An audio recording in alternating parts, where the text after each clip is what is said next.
want to focus on the things that have made us good all year long, an intensity that they can't match. And the other thing is the ultimate disrespect is when somebody takes what's yours. And this is our game, so that makes it personal. Dominate on 3. 1, 2, 3, dominate. I need 60 minutes. 60 minutes to me. 60 minutes. No business, no mercy. Nothing but stop bubble. You got me. We're going to ring the bell. We're going to ring that championship bell. Ding, motherfucking dog.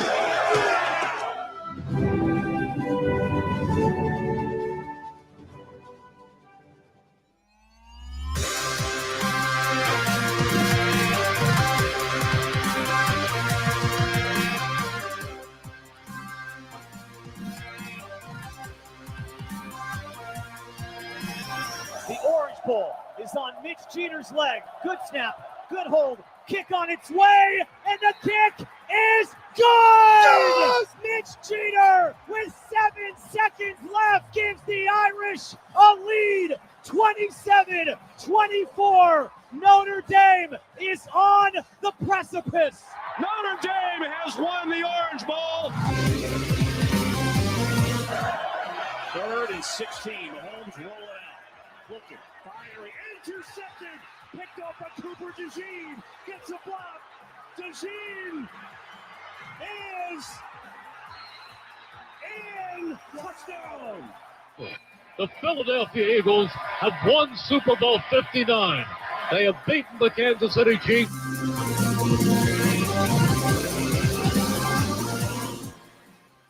And now, welcome everyone to the Huddle Up Podcast. You are looking live. You are looking live. Welcome in, Huddle Up Podcast. It is Tuesday, November the 4th, 2025. Glad to be back with you for another one. Make sure you are following along with us all season long and all year long at Huddle Up Podcast on YouTube, Facebook, Blue Sky, Twitter, and TikTok. You can get us at Huddle Up Podcast Inc. on Instagram. You can also get us at Huddle Up Inc. on our Twitch channel where we do stream live. You can also hit the QR code up there in the top right corner of the screen right now. That'll get you to our link tree, which will get you everything Huddle Up related. You can also check out our merchandise store over on TeePublic, and the QR code will change now. That'll get you right to the store. Go ahead and hop over there. I believe everything currently on sale up to 35%. So head over there, grab some merch, sweatshirts, as I know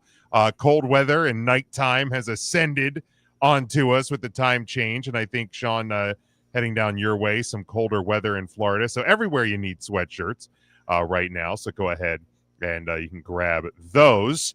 And also now you can get to our YouTube channel by clicking the QR code there in the top right corner. So give us a like, share, subscribe everywhere across the board. Would certainly appreciate that. And welcome in. I think EJ will be crashing into the studio later.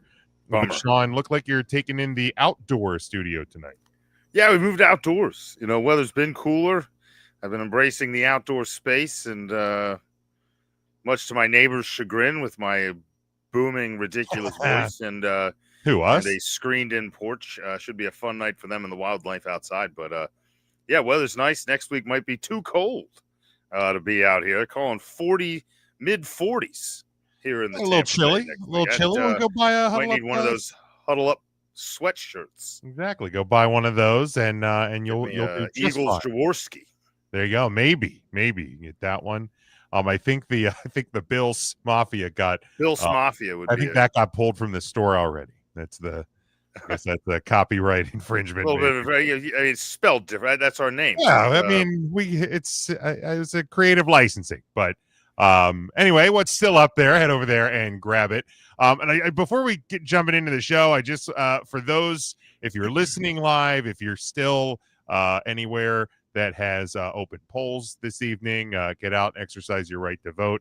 Certainly in some of the eastern states, polls are closed, so you missed your chance. But if you're central part of the country, western part of the country, certainly want to do that. Not telling anyone which way to go, but certainly just get out and exercise your right to vote. It is obviously a very important thing, but that's the most political talk you'll get on our show. So let's go ahead, Sean. Let's jump right in as we normally do.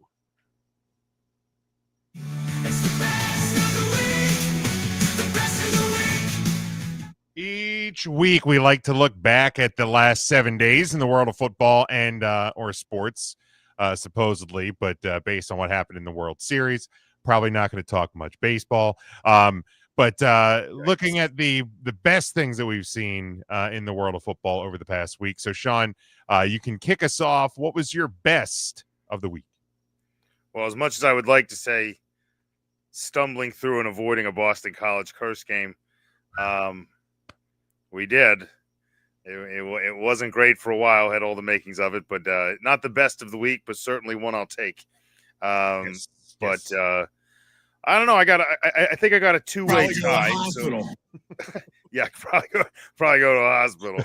I know what I watching that game. I know what his sentiment was and what he meant. Probably go to the hospital. Just probably go there. Yeah, it wasn't. Luckily, I didn't get to watch a ton of it. I was golfing that day, about almost 2 hours away from where I live. So it was listening on the radio. I couldn't jerk my wheel into oncoming traffic or anything. Probably for the best. Well, only because I care about my truck so much. I think that's right. There you go. But yeah. But thank God. By the time I got home, I think it was an interception, and then Jeremiah Love's touchdown to go up 2 scores, and that kind of helped put it away at that point. So, but yeah, it was a normal Boston College scare. Yeah, it was a little bit of one of those scares. I got a kind of a two-way tie. Maybe it's better it's just two of us here. For me, the best of the week goes to a little fella down here in Florida, Cam Little.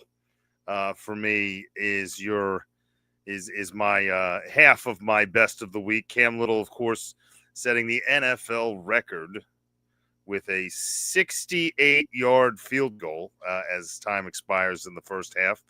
And he did not hit the crossbar like our friend Mr. Tucker. That thing landed outside. That thing would have been good from 75. Yeah, Duval. Would have been good from 75.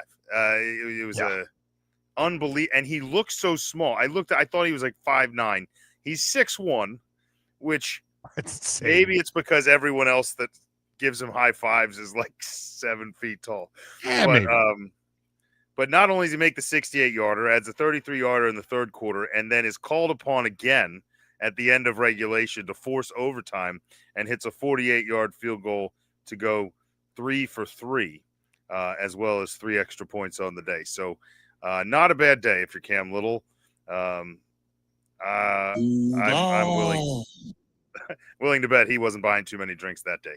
Of course, he looks like he's in high school. Maybe he's not allowed to. I don't know. Maybe he had to couldn't buy his own drinks. Yeah, I don't know. That's but that was a good one for me. Ironically, in a game that was decided by a point, while the Oakland Raiders had the agony of defeat on the kicker side. It was early in the game, but Carlson misses his first extra point of the day, forces them to try to go for 2 for the win. Well, actually, just gave him a chance to get into overtime on a field goal is what it did. So, yeah, best and worst there on the kicker side. You want to toss yours in, or do you want me to quickly go with my other one? I won't go quite as long because it's yeah, just you can hit the other one real quick. All right, so 1B, and this is very unlike me. Usually, I find a team, somebody to rally around. 2 individual performances this week. The latter coming courtesy of Monday Night Football on ESPN, just one night ago. A guy that, presumably at one point written off, a castaway, still doubters. He's in a new place, not going to do anything.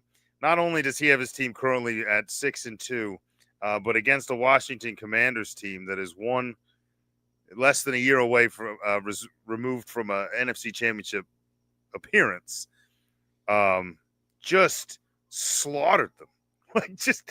Oh, so this is Sunday Night Football, not Monday Night Football. Oh, Sunday night. I'm sorry, Sunday Night Football. The Seattle Seahawks. But I the retract Washington my hey, Commanders. fuck you, buddy. No, I wasn't going to do that one for you. Although I'd love to hand it to Jacoby Brissett and everything he's doing to embarrass Kyler Murray. New starter named today. Yeah, I how could you not? Exactly. I mean, like, and I'll get in a little more of that later. But for me, Sam Darnold, who put together as perfect of a first half as I may have ever seen at the quarterback position, finishes the day 21 of 24 for 330 yards, 4 touchdowns. Had the 1 interception, didn't really cost them anything. QB rating of 141 on the day in prime time as Seattle travels east and just obliterates the Washington Commanders in the very short-lived return of Jaden Daniels. So yeah, that's a whole nother chat for a whole nother ballgame. Yeah, that's a bad beat. And here's the thing, because and real quick on that, like I know a lot of people, the reaction is, why is he on the field at that point? And they were talking about it on like Dan Patrick, and they said like, well, if they were up 38-7, would he still be out there? And the answer is probably. But the point is, it's not even that he was out there. It's the fact that he's been so banged up this year that why is a guy who has been banged up as much as he had out there? Because you got a guy that's back for his first action from an injury, right? Yeah. And now you're in a game that, for all intents and purposes is over, right? And you've spent the last few weeks watching what your plan B has provided, right?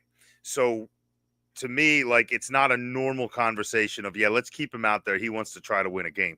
Like, you got to make a call and say, like, look, man, we got to keep you around. If we're going to make a wild card push here, we're going to need you next week, So I think that's why, for me, it was a questionable, why is he in the game?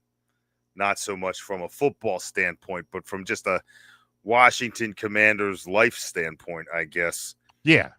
Just seemed like a bad – and pardon me, was it on a running play? Was he handing the ball off? No, he was scrambling and running. Okay. All right. Yeah. So I've seen the shots of the arm. I wasn't watching live at the time. But man, yeah. I think I was on the phone with you, and you're like, "Well, there goes Jaden Daniels' arm." Yeah, I was like, "Well, R.I.P. to his arm." So wow. Just an absolutely a decimating week for Washington, a week where they bring out the Super Bowl era uniforms. But I guess people also forget those are also the uniforms that they had a lot of failure in as well. So, back to Sam Darnold, obviously having a hell of a year. My honorable mention, Indiana. We'll be talking about them here in just a couple of minutes. Nice. But Indiana adding 55 points to their college football best, 418 on the season. They're averaging 46.4 points per game. That's a lot. They did that at the University of Maryland. So Indiana just absolutely putting up big points. But Sean, this should come no surprise to you based on some of our predictions last week. I have a feeling I know where this is going. But JJ McCarthy returns from injury, remains, I believe the number is 16-0 as a starting quarterback in the state of Michigan. As the Minnesota Vikings upset the division leading Detroit Lions on the road. So did not see that coming. Right, man. And then, dude, I don't know if you've seen the video in the locker room post game when they're like giving him a game ball, and like McCarthy has this 1,000-yard stare. It just I'm telling, and this is what I tried to explain to people, like when they're like, oh, they shouldn't have taken the risk with the kid. They should have traded McCarthy or should have stuck with Darnold, this, that, the other. I said, look, I don't know if from a pure talent standpoint, if JJ McCarthy's better than Sam Darnold or better than, somebody else they could have brought in. But I've watched, courtesy of my better half, I've watched a ton of Michigan football, more than I probably ever would have in my life. But I watched JJ McCarthy, and there is something, especially like usually when the game gets tight or there needs a big moment. He's one of those guys that locks in. We've talked about it with Jalen Hurts, that like, are they the most talented? Are they going to be the best quarterback in the league from like quarters 1 through 3.5? Maybe not. But like when the game's on the line, when you need something big, when you need one of those moments that the quarterback kind of pulls the team over his shoulder, that's who this dude is. And like everybody was ready to count the Vikings out. Everybody's like laughing at him and, oh, he's coming back from injury, but it doesn't matter. This team's already dead. And he's just like, hold my beer. I'm gonna like he just locks in, and he's a special player. Again, I don't think he's ever going to be the most talented, but there's something about him. There is. So obviously jury's still out on the career aspect, but yeah, on Sunday, the guy dialed in, and I'll get into it a little bit later on our top 10. It felt like Detroit just kind of came out of that bye week. Some of that Dan Quinn, some of that Man Campbell and that intensity that they seemed to ride, almost felt like a team that the bye week kind of it kind of looked like Dan. It kind of looked like a Dan Quinn in a tight game, and McCarthy's like, well, we're going to take advantage of this, right? Like, like if they're gonna sputter a bit, let's put them out of their misery, and he did it. So good for JJ. That's a good one. Yeah, certainly. I mean, kind of looked like a Dan Quinn energy, but we'll put the bow there on the best of the week. We will obviously look at next week's best when we start the show next week, Sean. But as we kick it off tonight, the first official college football playoff rankings are officially upon us. And if you're on the screen, if you're on our video channels, you can see it there. We'll just. This is the first I'm seeing it. I was, technical difficulties trying to get set up, and did not see the list. So here it is. Here it is. Tennessee 25, Pitt 24, Washington 23, Missouri 22, Michigan 21, Iowa 20, USC 19, Miami with 2 losses in the last 3 weeks falls all the way down to 18. Georgia Tech with that loss to North Carolina State, they fall to 17. Vanderbilt with a loss, they fall to 16. Louisville gets in at 15. Virginia 14. Utah in at 13. They are playing extremely well. Sorry, did you say Utes? Did you say Utes? Did you say Utes? Utes. The Oklahoma Sooners get in at 12. Texas 11. Notre Dame 10. Oregon. And this is I think a substantial difference from the AP, because I think they are 6th in the AP. They are number 9. Texas gave Tech them a bit of a bump down there. Texas Tech is 8. BYU 7. Ole Miss is 6. And your top 5 for this week: Georgia, Alabama at 4, Texas A&M at 3, Indiana at 2, and no surprise there, the Ohio State Buckeyes are number 1. So before we actually look at the bracket, because there's going to be some differences from what we see on the top 25 to the bracket, Sean. But anything jump out to you as surprising in terms of seeding, in terms of who's in, who's out, when you're just looking at the top 25? Well, I mean, I don't know if it's as much the committee or if it's as much just the season right now that some of these just feel out of play. Like, obviously BYU having a tremendous year, but to see them here at 7, I mean, some of the teams that just at the beginning of the year, if you'd have been Indiana, A&M, Ole Miss, BYU, Texas Tech in, and I might have even been a little baffled at Oklahoma. I probably would have been a little shocked there. Right. So the fact that these teams are now as it sits, would Oklahoma be in? So that's what we'll touch on here. In a second. Okay. But yeah, I mean, I think thing, but yeah, seeing Oregon get kind of hit a little bit. Obviously, their signature win so far. Now their schedule does get tougher. Has a chance for some signature wins left out there. But their signature win so far, the at Penn State, certainly doesn't quite have the same zeal to it as it once did. Kind of surprised to see them 3 less. Some changes kind of in that 21 to 25 range, some differences from this to the AP. Pitt in they've kind of been on a roll since changing quarterbacks. I guess the one thing that stands out to me too is and I kind of predicted it when I had Texas losing in my predictions last week, but I said, coming into a top 10 opponent, it's just kind of that perfect storm that if Texas wants to come out there and try to prove everyone right and make a run at this here at the end of the season, that win might just vault them into your first college football rankings. And here we are. They're sitting right there and very much alive. And at least for now. At least for now. Mike says rolling in late like Texas into the 2025 season. A degree of the Arch Manning effect at play here, I feel like, with Texas being where they are. And I know there's Miami fans who are mad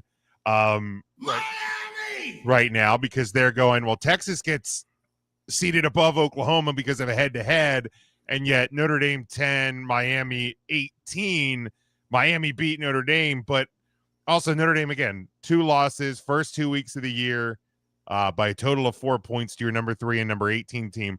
Miami, 2 losses in the last 3 weeks to unranked opponents. And I think that's the big difference. Like head-to-head is when you blow unranked games against unranked opponents like that, you can't you can no longer stand on the college football math nonsense. Like you don't get to be like, well, we beat this team and they beat that team. No, you lost 2 games you should have won. Right. Like that's not a thing, right? And can Notre Dame say, well, we also lost 2 games that we could have or should have won? Well, you didn't, but fortunately for you, those are also very good teams, right? Like correct. That's the big difference there. And you basically lost those at the end of the games as well. But let's take a look at the bracket, Sean, because there's a couple of differences. So currently, and again, there's no like your lowest seeded teams by virtue of conference titles are not being vaulted into the bye weeks this year. So your bye weeks, as they stand now, again, and this is the important thing to stress with these rankings number 1 through 8 or something. These are not the final ones.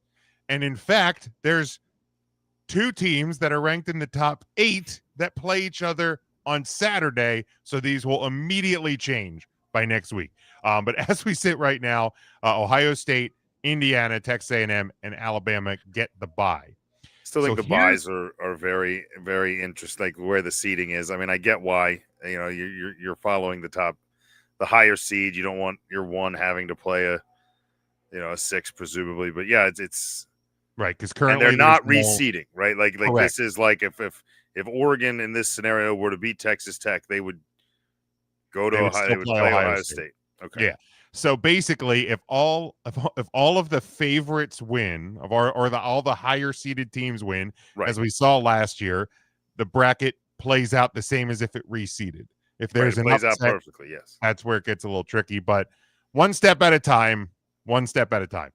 So here's where it gets a little tricky. So you have Georgia, Ole Miss, BYU, Texas Tech, Oregon, Notre Dame. Those are in the spots and where they are in the rankings. So 1 through 10 are as they stand. So now you said Oklahoma, you were talking about Oklahoma and Texas, the 11 and 12. Those 2 would be the first teams out right now. And here's why. Because you get the Power 4 conference champions, ACC, SEC, Big 10, Big 12, and the highest ranked group of 5 champion would be in. So because the ACC's not represented correct in the top 12, it's not just that weird outlier conference. The ACC is also one that currently has to be subbed in. Correct. They currently do not have a top 11 or top 12 team. Cool. So and Virginia, do they decide which one's 11 and 12 based on where they're at in the rankings? Yeah.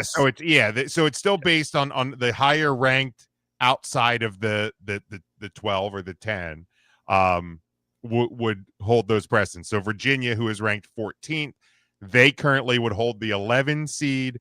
Memphis, who is unranked, they are the highest, quote unquote, ranked of the Group 5 schools. So they would be But the 12. they weren't in the 25, right? They were correct. Yeah, They were out, but they are would outside. may have gotten some votes or something, right? Apparently, the way it was described on the ESPN program is that the committee, if there's like, so Memphis not in the top 25, they continue to rank until they get to that last seed that's needed to get in. So so they presumably ran like a hypothetical rankings out. Correct, until they hit where Memphis was, which probably wasn't that far. Memphis, I believe, this week in the AP is they are 22nd. So I imagine it wouldn't get that far outside. They get down to like 29, and someone's like, "Look, man, I got dinner reservations. Yes, come on. Can we just throw them in here? Like who's your team? Like, they're like, it's Memphis. All right, good. Mine too. 29, then good. 29, and then just let's go get some steak. You know, Devin checking in the comments there. Some dealing with some stuff with the local political campaign, some local political schooly type stuff. So hopefully we can be some distraction for you tonight. But stick it out with us, and I hope that all works out. So when you're looking at these, what would be your potential first round matchups? You have Memphis traveling to Georgia, Oregon traveling to Texas Tech, Virginia traveling to Ole Miss, and Notre Dame traveling to BYU. What's your most intriguing matchup of those four, Sean? Well, I mean, with the two fill-in teams, I think those two, like, there's very little mystique there. I mean, obviously, they're games you'll want to watch in case that upset happens, and you're like, oh man, Cinderella team, right? But for me, I mean, in this scenario, it has to be Notre Dame BYU. I mean, whether you're bringing in kind of the religious school side of it or the history side of it, I mean, these are two, very historic universities, as far as United States colleges go, and they're both pretty well-renowned athletic departments as well at those schools. And there are two schools that haven't played each other a lot recently, if ever. I mean, I don't know the total tally, but I think that kind of history and mystique and whatever else kind of really makes that one fun, and having to play Notre Dame in the playoffs and do so at home is a big that'd be a big ticket. I think Notre Dame BYU. I'm not saying Oregon Texas Tech wouldn't be a good game. I just don't necessarily see that as any type of rivalry or draw or big flashy matchup there. So the only one really to me that stands out as two big programs that would be a big sell would be that Notre Dame BYU game. Yeah, and they've played 7 times before. Most recently was back in 2022. That was the Shamrock Series game at right. There was like a Allegiant Stadium. There was one, and it was 2004, and I think I even said that to my wife as I saw these matchups come out, and I remember that was the year, and I think this was kind of the beginning of the end of the Tyrone Willingham era. It's about the time I thought it was. They had it was what was going to be a big week 1 game against Michigan State, and Notre Dame says, let's go get a warm-up game in Provo. They were supposed to play them in like October. They worked out a deal. They moved it up to the first week of the season, and they went out to Provo and lost 20-17 to BYU at the time. Was so you got off the season to a rough start there. BYU's only other win in the series came back in 1994. Otherwise, Notre Dame has 5 of the 7 5 victories in the 7 matchups in the series. What in the world happened in Montreal? I logged on. It was 3-0 Philadelphia. It's 4-3 Montreal. What in the world? Well, it sounds like the Canadians scored a lot of goals, Sean. Oh, that makes sense. I guess that's you're probably right. I'm not watching it, but I'd assume that's probably what happened. Jordan here in the comments said the intriguing matchup is the Memphis at Georgia.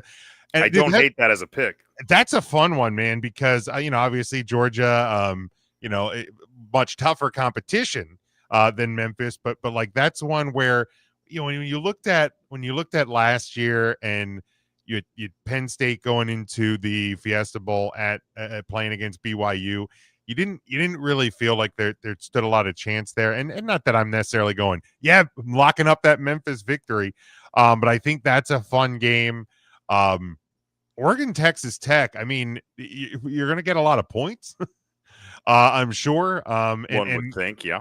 Virginia, Ole Miss. That feels, I think, fairly simple, probably for Ole Miss. But probably.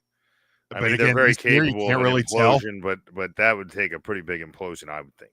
But I obviously like the Notre Dame BYU matchup as well, but and only because as well, like last year, BYU fans spent a lot of time, a lot of energy talking about Notre Dame and how they shouldn't be ranked and they shouldn't be near the rankings. So they lost to Northern Illinois, and then BYU forgot to do the thing that they had to do to get in, and that was win football games. This year, I'm already seeing. Don't want to forget that. I'm already seeing BYU fans getting awful mouthy about Notre Dame being near the top 10 in the AP.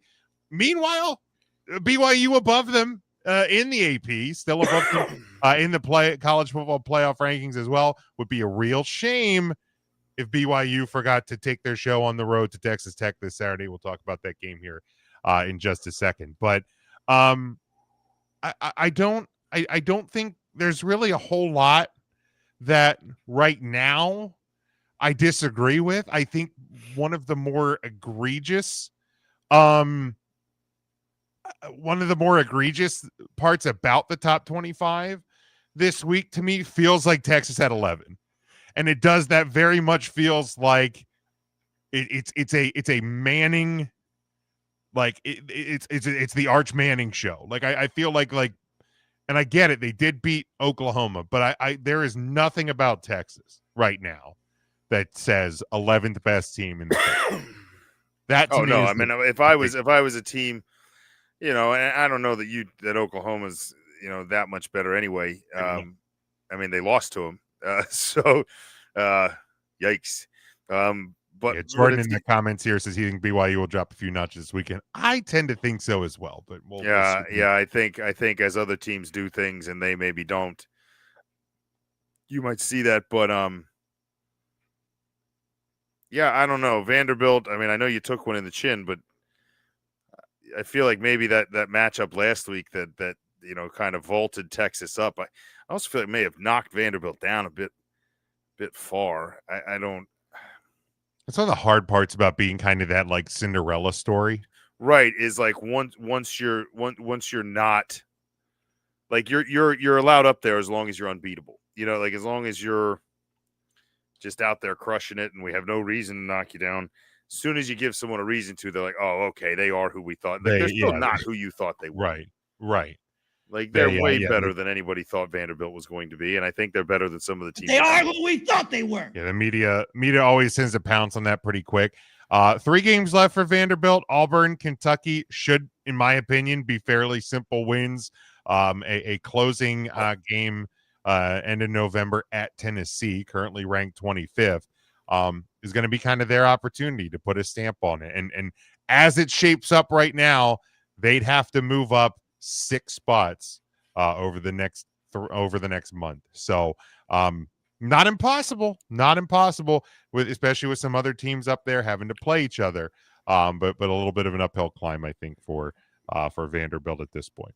And I gotta say this, checking in on the out of town scoreboard here, they mentioned the Flyers. I was a little disappointed. I was like, man, I can't get the Sixers on. I was looking forward to very rare that I would be disappointed I would miss a basketball game.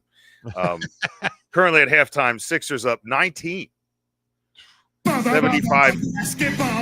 75-56 at Yeah, the they half in Chicago. So that's the thing, man. Like, you Man. know, I have some friends who the football seasons are not going so well for them. Yeah. Obviously, baseball season in Philly did not finish the way a lot of people thought it would. No. And they're like, I it already did saw not. some people going like, well, pitchers and catchers report 99 days. I'm like, hey, I'm not even a fan of your hockey team. I'm a casual observer of your basketball team. Those teams are overachieving like hell right now. Well, So I mean, the Flyers look, very good. I mean, they're dropping some games that they probably should stay in, but sure. they're playing way better hockey. They're way ahead. They made a couple moves. They're proving they're not afraid to buy some folks, and they're out there winning game. The Sixers are just They're keep they have rolling. one loss by youth 1 movement, point. man. That's where they're at. Yeah, currently. it's So pretty wild. So go Sixers. Why not? Go get them, bud. Let's go do this. That's where we'll wrap up the college football playoff rankings for the week. Good to see him here. I mean, it's disappointing a little bit because it means the end is nigh. But still kind of fun to see it start to shape out instead of a lot of hypotheticals and predictions and things. So yeah, we and we're getting into week number 11 this week, which is pretty insane that we're already there and moving 11 well through the college football slate. But that is what we'll do. Only 2 games featuring top 25 opponents this upcoming weekend. We have as we were just talking about them.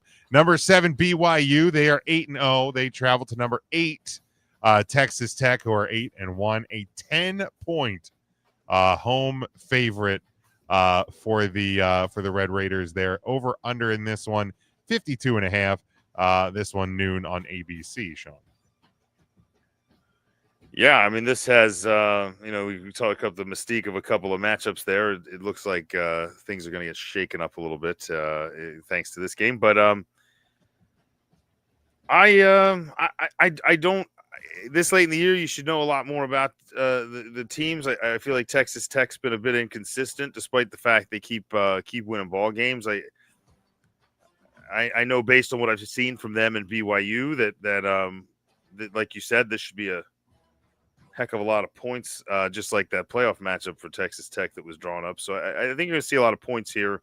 If I was going to have to touch it, 52.5 is a lot, but I kind of trust this game. It feels like it's going to go over that. So I'd take the over if I was going to bet one piece of this. But I think Texas Tech is gonna come out ahead. I really do believe that. I feel like 10 points might be a lot. I feel like BYU's defense is probably just good enough to slow things down when it counts and try to make this a kind of a fun game to watch and give them a chance to win. So I think it's going to be probably more along the lines of like a 1-score game. And if anything, I could see it pushing. If it comes in at an even 10, I could see that pushing. I give it a 10, a fucking 10. Yeah, a 10. I could see that being the actual spread. So for Vegas, I'm sure Vegas would love that or hate it or whatever they do. They'll probably push it to a half somewhere, wherever the money's coming in. But yeah, give me Tech to win, but I'll take BYU to cover. So I'll bet BYU on this one to keep it close. Yeah, I think the smart play, death taxes in the over. You go with the over when we're talking the Big 12. These are 2 teams that could score a lot of points. I don't think weather is going to be involved too much. You're not talking about any sort of winter conditions in Provo. So I think scoring is probably going to be the name of the game. And yeah, that the touchdown and a field goal feels kind of a real good number, a real good mark on this game. But and while I think it could kind of end up being a push for the spread there, and we can call it petty, and I'll certainly be petty, and I'll admit that I'm petty. I'm going to take Texas Tech to win and cover the 10, and just to kind of knock those BYU fans down a little bit. And just remember, like, look, you guys, you're doing great. Look, I don't know what prime success is in college football. I'm a Notre Dame fan. The last national title I saw was I was 3 years old, so I didn't even really see it.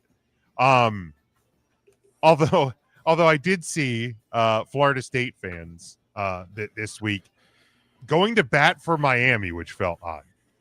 And talking about how Miami had to be ranked above Notre Dame because no matter when the game was played, a head-to-head has to matter. And I said, awesome.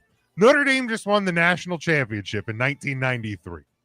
So, heck yeah, I'm all in on that one. So I couldn't disagree with those people more. Devin has Texas Tech and the over. But yeah, I think I'll take the petty side of this one and say Texas Tech with a dominant win at home over. Well, then Florida State should be in the top 4 because they beat Alabama. Well, right, exactly. They, so why are we not talking about that? And then we move to 3:30 Eastern time on ABC. It is number 3 Texas A&M. They are 8-0, a 7-point road favorite at number 22 Missouri, who is 6-2. Your over under on this one is 47.5. Yeah, Missouri always feels like they creep into these predictions. And I always look at it and I'm like, oh, this is a no-brainer. But then I'm like, is it a no-brainer because I don't know what I'm talking about? Like, is that all it is? Like, is Missouri just good? And I think Missouri's exciting. Something tells me, though, that Texas A&M is very aware of what Missouri's capable of, and Texas A&M is very aware that a lot of teams fall off late in the season.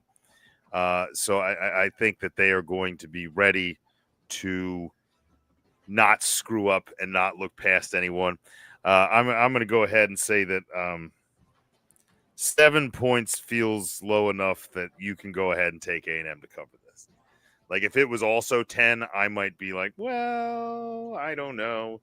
But it's a road game. So, I mean, basically you're saying they're a 10-point favorite, but we'll give them 3 bonus. So, yeah, give me A&M give me A&M to cover the 7. I'll take them easily there. And I guess if that's going to happen, and Missouri has the offense I know they have, 47.5 feels light. I'm going to take the over there too. Yeah, I think the over is the smart play, even with Missouri not having Bo Perbula, the quarterback who's has suffered the injury a couple weeks ago. We've seen Texas A&M put up a lot of points multiple times this year. Unfortunately, one time we were on the bad end of that. Right. So 47.5 just is it. This one is just because Missouri, I think, has a better defense than they have in years past when they snuck into like the rankings, and it was because Jeremy Mack was like somebody's there just like tearing people apart. But there was never any defense on the side of the ball. They were having to win games like 48-46. right. They were playing Bengals football. Sorry, Mike. But then this year, I feel like they've had some games where the defense has played rather well. I just don't see this being Way out of line. Way out of line. Yeah, that was a low blow. It was a cold shot. I'm sorry, Mike. That was not but the bottom line is, I think this is an easy over. Even if Texas A&M doesn't score 41 points, there's going to be enough points on both sides of the ball to hit your over mark. But because Missouri doesn't have Bo Perbula, that's another big part of it is your stars missing. Right. One of the tragedies in a way of this college football season is a player that had a team that's not normally in the conversation. You could have potentially had them in the conversation. But they've very quickly kind of fallen apart since losing him. And it's A&M's just better. They are just better. And I think they are going to easily cover that 7. I think it's going to go 10, 14, maybe even more. I really do think this is going to be pretty easy work for Texas A&M, and maybe they make a case to be moved up to 2 or 1 next week when we look at these college football playoff rankings.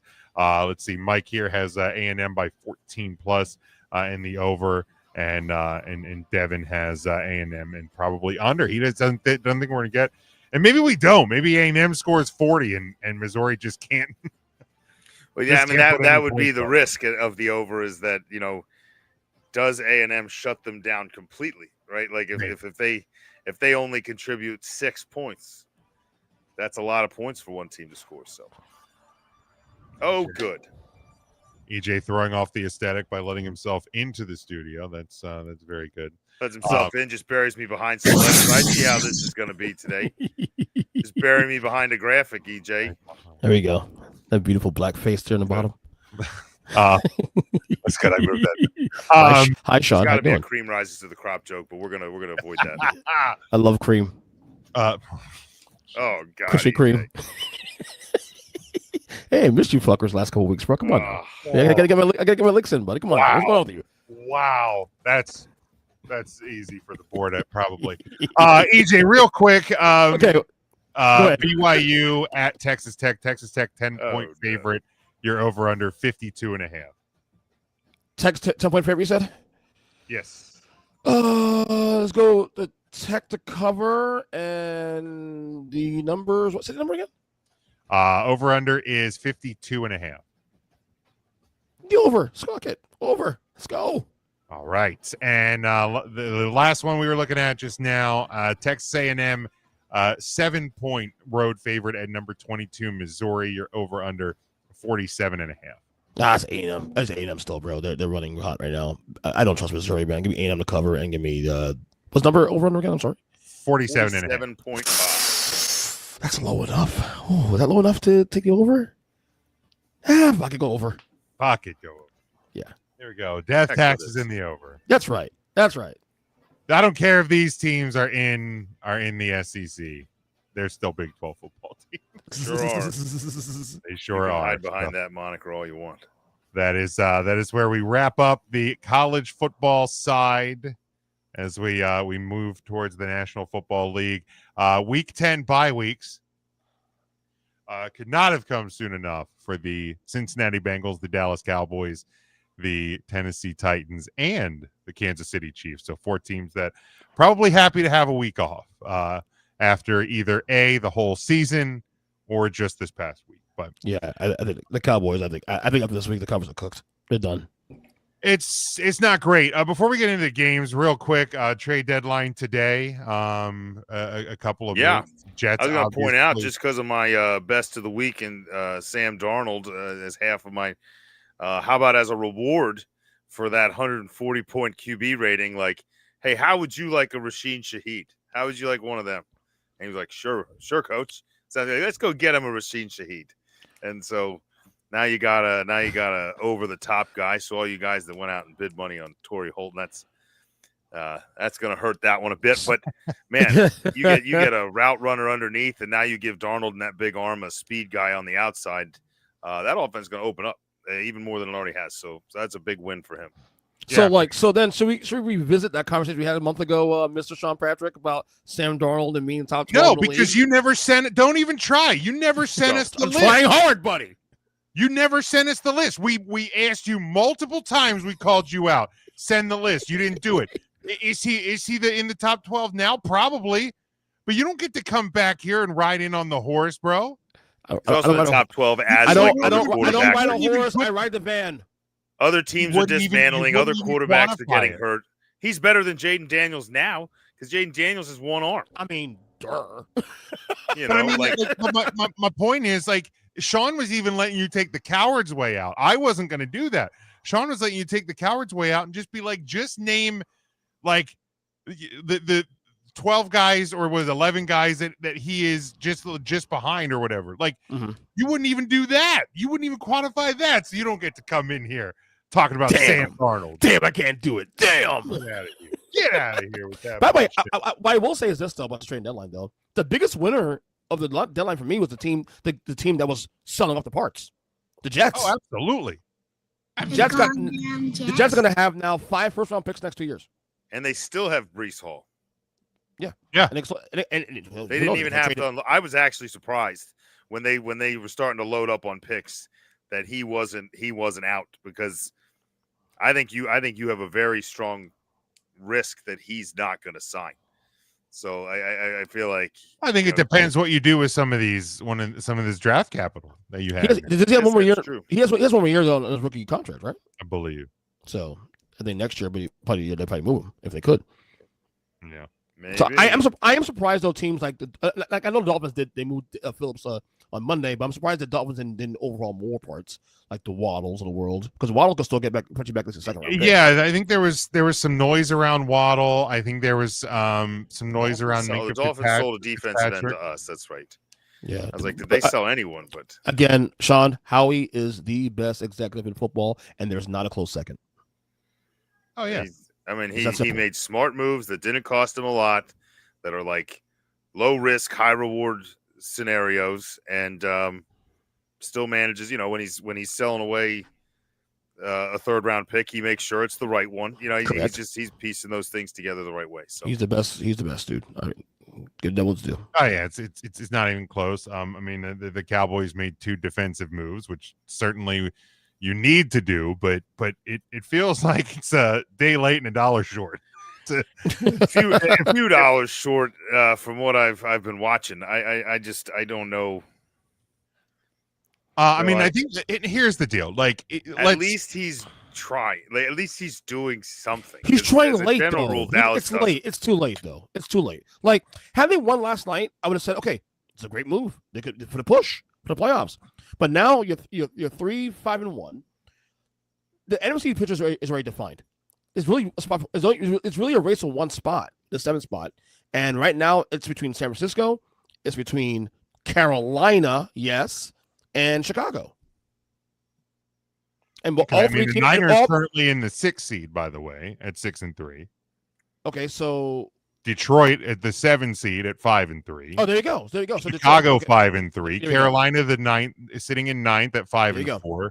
Minnesota 4-4. Cowboys in the you got 4 spot. teams just to get into that spot. Good luck with that.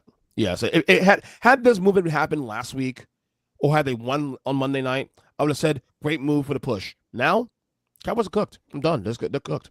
I mean, look, I am certainly not sitting here in any way, shape, or form saying the Dallas Cowboys are primed to make a run to the playoffs. Okay, yeah, but let's also keep in mind that sitting ahead of them, they are 3-5-1. Minnesota at 4-4. The Cowboys play the Vikings. Mm-hmm. The Cowboys also play the Detroit Lions, who currently sit in the 7th spot. So there's potential to move. Now the Cowboys are. He's trying. No. I'm just. You're saying that basically it's a 2-team race for like 3 spot, like outside of we still have almost 2 months of football left. Like we're at the halfway point. There's and time. Detroit just lost to Minnesota, who's now on the doorstep. It's far from in a year that's been as crazy as this is to try to say anything is solidified or locked up or anything like that at this point. Yeah. Let me be clear about this. Seems a little wild. The opportunity is there, and I'm something. rooting for you guys to get there too, because number one, selfishly, as you guys know, I have a bet with a good friend of mine who's a Cowboys fan that I said the Cowboys will win 9+ games this year, so I need it to happen. I don't think it's gonna happen, but I want it to happen. You know what I'm saying?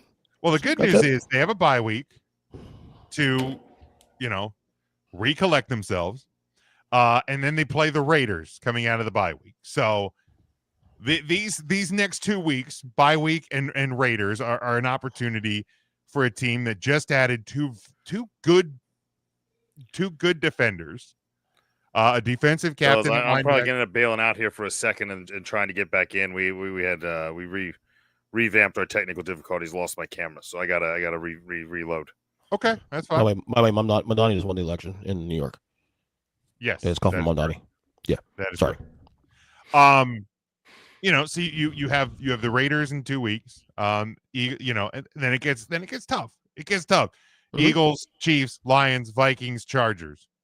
Before you close out the year with Washington, New York. So it certainly would be a uphill climb. And we're back. For the Cowboys. But yeah, nothing locked up. And here's the thing. you need to have a pulse on defense. Mhm. Hopefully the 2 moves today did that. The Cowboys still have a lot of draft capital. I think the moves today were not necessarily about this year. These moves can For help the Cowboys or in for general? the Cowboys. It's talking Okay. about the Cowboys. The moves today, Quinnen Williams and I already lost the name of the Gardner? Logan Wilson. Logan was right. They traded from the Bengals. These are moves that will help in years next year and the following, because you basically have a window of about 3 years with what's left of Dak Prescott's contract. You have this year and 2 more. So you've started to do some pieces that can maybe give you a chance beyond this year. This year probably lost, and I've basically already written this year off. But yeah. So Sauce Gardner to the Colts. Colts going in very strong push for this year, which I think is smart because Yeah, I mean, I know we talked about how good the Jets did. I mean, as much as that trade helps the Jets, I think that, like, if I was like, who's coming out on top in that trade, I feel like it might be Indianapolis. I mean, this is a team that thought they might have to, like, spend some capital on a quarterback, might have to spend some capital to replace an aging running back. Didn't know what anything was going to look like in the draft. What looks like a long-term tight end.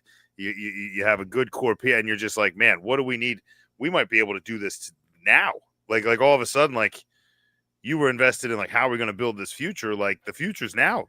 And so to go out and be like, all right, look, we were going to use those probably on quarterback prospects. We're just going to go try and win. And so to go out and get a Sauce Gardner for probably, I mean, and it's one of those ones where the one downside for the Jets, I think if you would have traded him a little sooner ahead of the deadline, you might have gotten some extra pieces if there were more teams competitive. So, wins on both sides. But for me, I think the Colts won that particular trade. But I the mean, Jets also, did their work on the other Colts, ones. and yeah, I mean, you want to kind of think towards the future, but Daniel Jones is 28, so That's still pretty. I mean, that's still fairly young in NFL terms. I mean, you see quarterbacks playing to look at Joe Flacco. Joe Flacco's having his best, Joe Flacco didn't play his entire career in that stadium in the Meadowlands that just destroys. Well, right, but I'm just saying that. Of course, there's one in Washington now that also destroys people. But I think what's happening too also, the Colts, and that's why I respect what the Colts did here. Baseball on the water. Like, look, do I trust the Chiefs' bigger picture? Yeah, I do. However, if playoffs start today, they're not in. So, correct. If the Chiefs are getting the playoffs, this shit's wide open in the AFC. Playoffs Wide open. I mean, so let's take Joe Flacco out of the conversation, because he's kind of, he wasn't going to be the Browns starting quarterback long term this year. Ended up going to the Bengals because of an injury. But when you look around the rest of the league, Aaron Rodgers is 41, Stafford 37, Geno Smith 34, Prescott 32, Baker Mayfield 30, Jared Goff 30, Josh Allen 29, Mahomes 29, Joe Burrow 28, Lamar Jackson 28, Sam Darnold 28, now backup quarterback Kyler Murray 28. So that's half the league. Daniel Jones is on the lower end of the oldest half of the quarterbacks starting. Right, and when you look at those names you mentioned at 28 and just into 29, there are a lot of, like, that's a big surging group of guys trying to, like, kind of take over and carry this league as those older heads start to push out. That 28-29 group is the next. I mean, some of them are already doing it. Obviously Burrow and those guys, but also just behind Daniel Jones at 28, Justin Herbert 27, Jalen Hurts 27, Jordan Love 26. That came out of nowhere. Those two came out of nowhere. These guys are all in their prime, right? Question mark at 28. What age? What age do you consider a quarterback old? Probably about where Dak Prescott is, 32. That's I'd go in that 32. I'd say in that 32 to 34 realm is pretty spot on. It's still a hard number because we're still seeing guys age that, like, as rules have changed and as we continually try to protect the quarterback and we try to keep them safe and we make this game even more high scoring than it's ever been, because why run the ball when it's safer to throw? I think quarterbacks are going to continue to play longer, right? These are guys that eat, sleep, and breathe football. You have to. You're a general. You're in charge. You're like player coach. Like you're watching. Your whole life is football, and then you kind of check out and you do the family thing, and then you just do it again. And I mean, look at Andy they Dalton. have a hard time letting that go. So they play Dalton's well 40, into. right? You're going to see a lot of 40-year-old quarterbacks. Isn't Andy Dalton 40 plus or close to it? I think so. Yeah. Yeah, There you go. probably. He It's another certainly guy looked that's, like it in his lone start this year. Oh, jeez, right? Yeah. Without that start, with a Bryce Young start in that spot, you might be talking about a different number 7 seat. Yeah, and Devin brings up a good point in the comments here too. Like I think another reason that is in a way helped the Colts is you have a new owner who's down on the sidelines. She's certainly a vibe shift. I wouldn't go as far as saying that Irsay didn't care. Irsay did care. Irsay just was a strange bird. That's all. He was aging, and he was like, he loved his team. Like, there's no doubt about it. Jerry Jones loves his team. It doesn't mean he's good for the team. No, he's not. But I think to come in as a new owner, and to be on the sidelines like that in a world that, you're going to stand out either way. It just shows that this isn't an investment. Like, it's not like I'm here to help, right? Like, I'm here to be a part of this. Like, I'm not here to just be up in a box and try to fix Let's be clear here. Jerry Jones might still be the best owner in sports. Owner? Jerry Jones, the GM? executive? No. Jerry Jones, the owner, best in sports. He gives a fuck. The problem is he gives too much of a fuck. He gives a fuck about making money. I don't think he gives a fuck. He doesn't give a fuck if the Cowboys are good or not. No, I disagree with that. I think right. I just think No. I just think he cares more about being the reason they win. But he wants to win. That's all. Well, he's said on multiple occasions, EJ, that he doesn't care. Like, he's here to stir up the pot, and he's going to bring in guys that sell jerseys, and he's going to highlight guys that are going to make him the most, and if you're a guy that's causing a problem in your jersey sales, he's made comments that almost sound that if your jersey sales are down, like, that's what eventually will get you moved. He and Steven were both on, not even on a hot mic, literally knew they were talking to a microphone that was being recorded, saying that it doesn't matter because they're talking about us. That's what they care about. Because that makes something along the lines of, I'm going to do stuff to stir it up. If a great owner is a guy that makes his team valuable, then yes, Jerry Jones is the best in sports, because I believe the Cowboys are the most profitable franchise in sports in this world. Mm-hmm. That does matter. That does matter.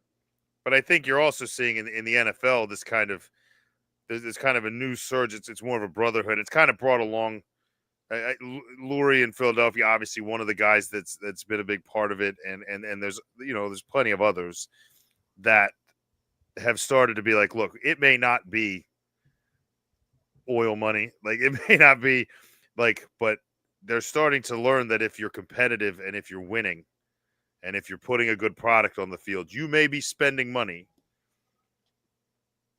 but that keeps more of a steady stream rolling in long term. The longer you're competitive and the longer you're in it and the longer like people are and your team is relevant, you tend to kind of hold this like excitement and like tickets and merchandise and all this stuff. And maybe it's not the brand Dallas has, right? Dallas built that brand long before there were this many teams. Dallas built that brand long before there were, bigger stars. And eventually the fans of the 1990s are going to die. Or start to we're not putting that game 40 on in the nursing home, Grandma. So I'm a man. I'm 40. There's I can assure you, just based on what I'm seeing in middle school and a bunch of kids that I've taught that are now in high school and about to graduate into the collegiate world and be actual adults. I'm in Florida, which is not Texas, but I haven't taught very many Cowboys fans. No. If any, maybe 2, because their dad is. So, Yeah, you're just not seeing that. Like, you're seeing the national coverage, and you're seeing like a lot of people that want to watch them. And people like the logo. And obviously Texas is a big draw. You still control Texas, at least until Houston takes over. And then I don't know if that's going to happen. Every time I think it's going to, they stink. But yeah, I don't know. I feel like the brand. I'm not saying it's in trouble by any means, but a lot of your target audience is All right. Well, let's start wrapping this up here. Let's do it, man. And let's get on towards the Pick some games. As we we are in week number 10. 96-84. Oh, Bulls pulling a little closer. We are in week 10 of the National Football League season. And we're gonna run the clock here for us on this. Yeah, please do. I'm not gonna take long.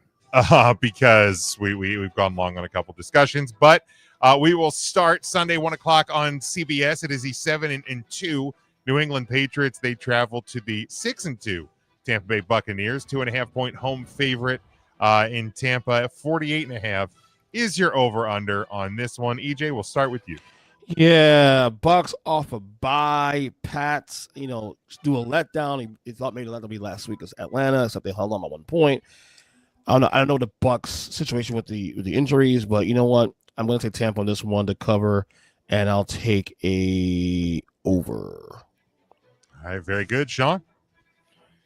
Yeah, we just talked about the Detroit Lions. There was another team out of a bye week this week that really seemed like the bye week slipped them up. We lost a little intensity on a couple teams coming out of their bye week. It didn't help them. It hurt them. I think Tampa needed that bye week. Tampa had a couple rough outings, needed a chance to rest, recover, patch things up, get Baker out there, get some face time and feel good about yourself. So it's probably very good for Tampa that they did it, but not so fast, my friends. You also have a very good New England Patriots team playing great defense. You have Drake May playing. Not so fast, my friend. Thank you. We have Drake May playing at a high level. This is a team that has just started to hand some reins to Travion Henderson, give him some work. I like where this team's headed, and I think they continue to get there. I think the Buccaneers are not as good as advertised, especially as dinged up as they still are. People still question marks about Bucky Irving. Give me the Patriots here.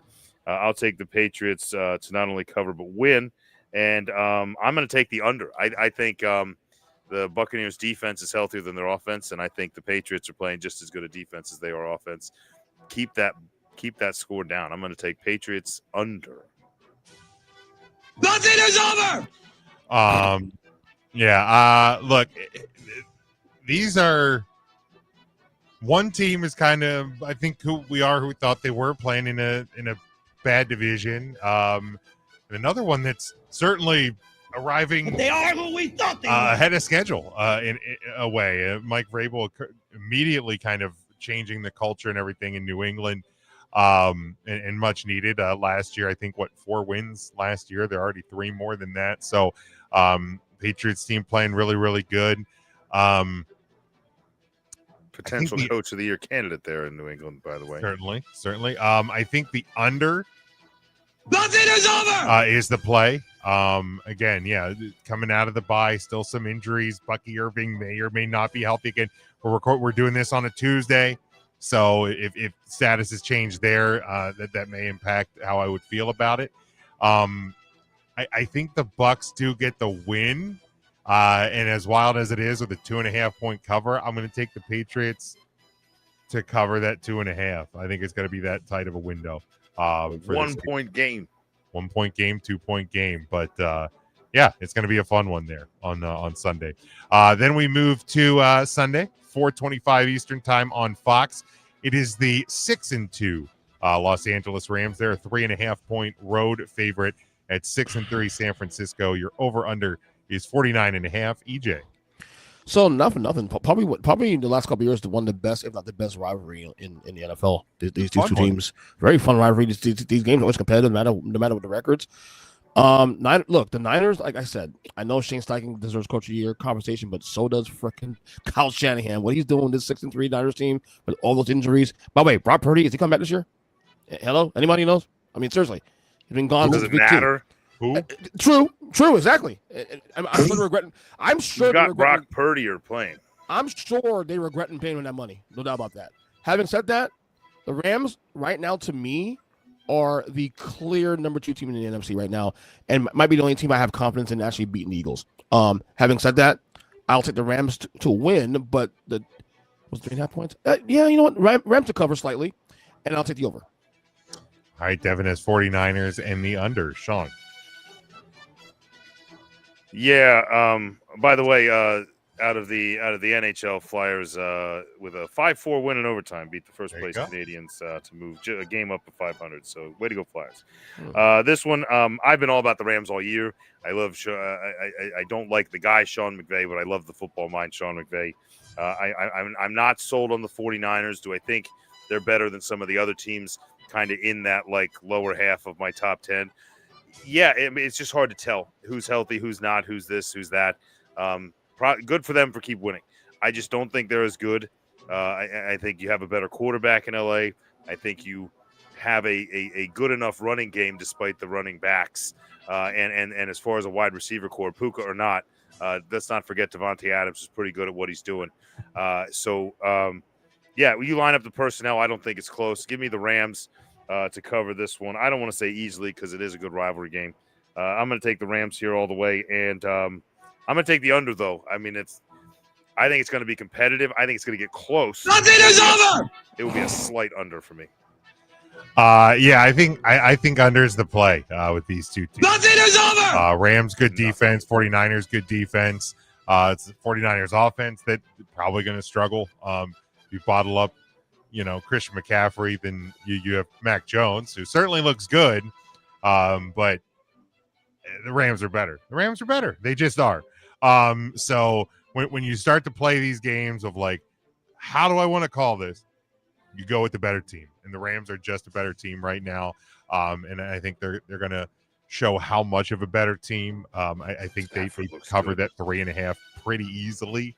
And move on to their 7th win have you seen some of the Matt Stafford like no look passes he's like following around one way and it's just like and they're obviously you have Kyron Williams, Blake Corum is becoming a bigger part in that offense. Like they're just which is great for them. It's not good for Kyron Williams, but it's great for the Rams. Yeah, it's fine for Kyron Williams. Probably extends his career. It's not great for fantasy.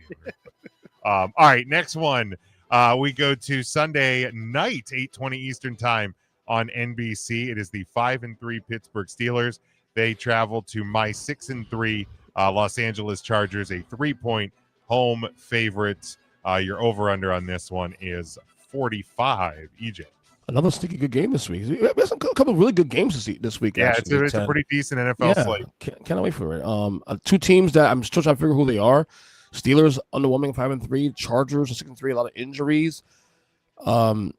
This is tough, man. I'll take the Chargers at home, slight cover, but bet the over. The over is the best bet here. How about that Chargers? Sean. Freaking Steelers, man. This freaking team. Like, I'm telling you, man. It's frustrating. It's annoying because they're not good. They're not good. This is a team that just forced 6 turnovers in an NFL football game and won by a score. Like, how's that even make sense? Right. How do you have you're not the defense everybody was promised a few years ago. You don't have a quarterback. You just borrowed a quarterback. Like somebody's dad came in to play quarterback in the game. And just lighting these kids up. I don't.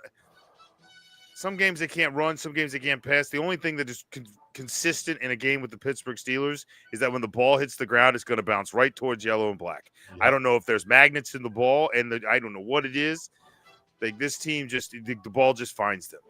So I guess as far as turnovers go, that's going to win you some games. I'm going to stick to my prediction that this is a losing season for Mike Tomlin, and in order for me to do that, I'm going to take a fairly hot Chargers team here pulling through. Now, this is their best opponent in a little while, but I'm going to go ahead and take the Chargers here. I'm going to trust Justin Herbert, who, by the way, leading rusher among quarterbacks in the NFL this year, Justin Herbert. Maybe that's the difference. I doubt it. They found themselves a tight end. They found themselves some other key players. Chargers to win, Chargers to cover, and I hate to say it, but I agree with EJ. I think over's the bet here. They're going one. You can have it better than us. That was hard, huh? That's hard for you. Who's Devin- going to say they could beat us? Well, not the Steelers. That's what I'm trying to tell you. Devin has the Steelers and the over. Get your mouth shut. Come on, Devin, get out of here. He roots for the Dolphins. No, this look, I'm with Sean. This Steelers team is not good.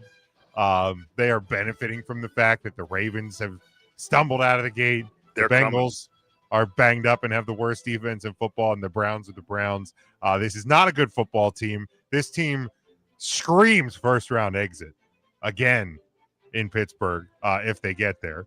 And I think the road to not getting there starts this Sunday night with my Chargers.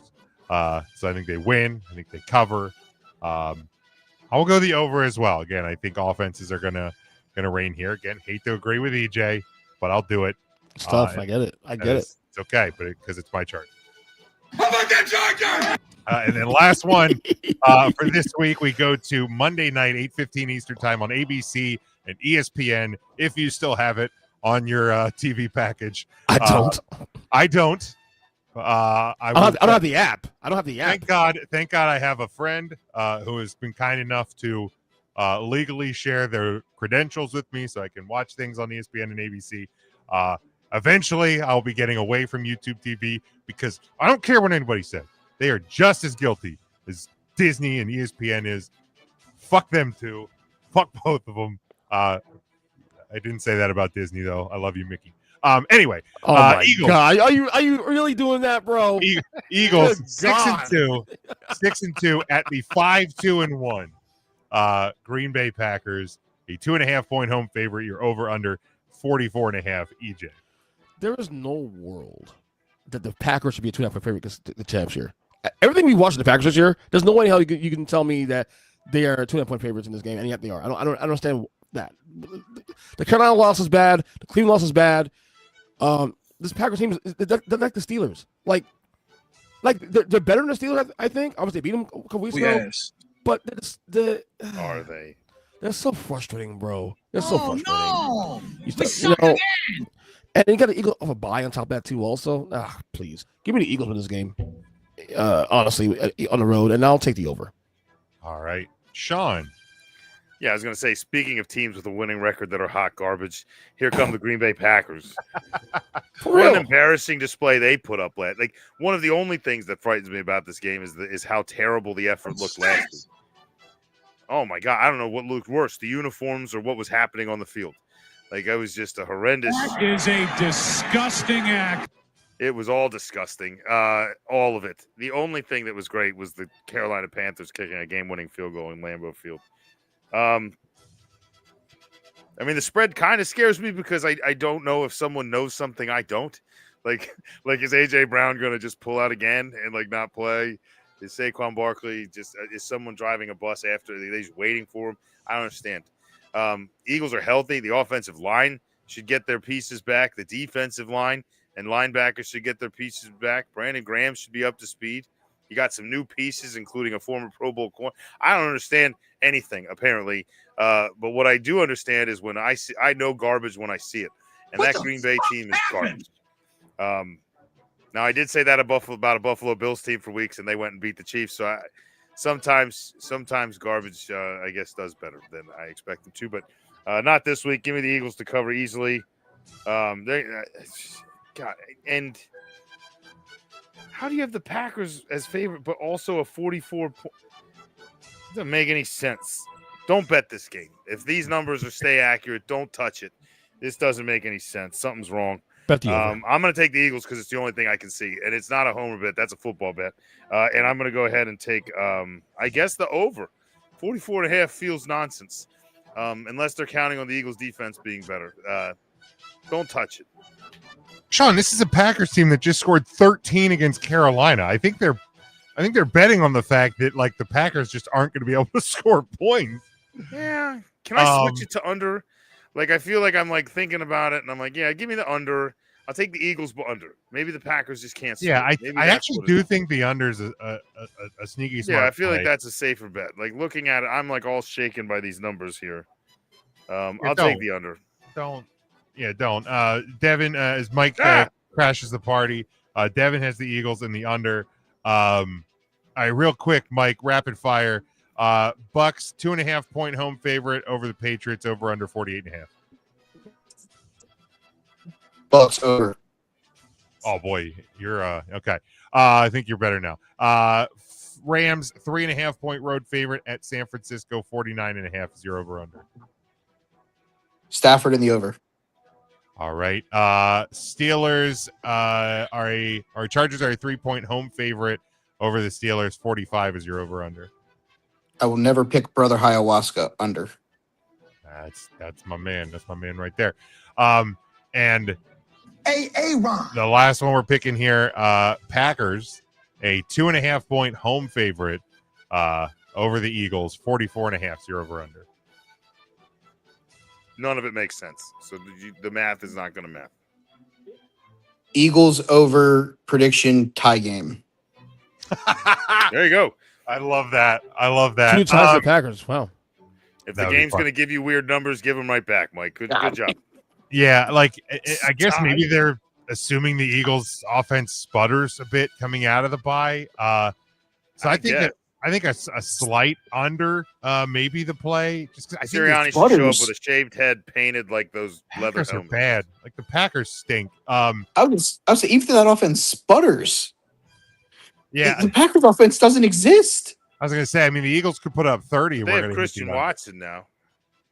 So, And they lost Tucker Kraft for the year. yeah, that hurts. Yeah. That hurts. Yeah. Under's the play. Eagles cover easy, and that is how we'll wrap up the NFL. Safety valves going. Just Oh, man, God. God, the Packers stink. I should have sold Josh Jacobs when I had the chance. Yeah, you probably should. And then watch them on Monday and anybody buys it again. I could have had Fucking Jamar Chase. dumbass team. Right, they'll come out, they'll beat the Eagles, and just once again, we won't know shit. We'll buy in. Yeah, fucking. No, I fucking will not buy it. Whack You will ass buy it. fucking. We will scene. not buy in. I'm You may buy I'm in. done buying this fucking team. I'm Fuck not that buying team, anything. bro. I got no money. Fucking look, there are only 3 teams I trust in the league right now. I trust the Chiefs, even though the record's kind of shitty. Shocking. Idiot. The Eagles, and the fucking Rams. That's it. You better You start also trusting trust the Ravens because EJ, Lamar. the Ravens are coming. Oh, they're coming. I told y'all. Yeah, they'll be Derrick number Henry's 4 already in got this his eyes power open. ranking. He's Can't running full wait. speed. Give him All 2 more right. weeks. All right, let's speaking of the power rankings, we will go to them. Again, top 10, bottom 5. EJ, we'll start with you. Let's look at your bottom 5. All right, 23-2, 28. I have the Jets, 29 the Raiders, 30 the Dolphins, 31 Titans, 32 Saints.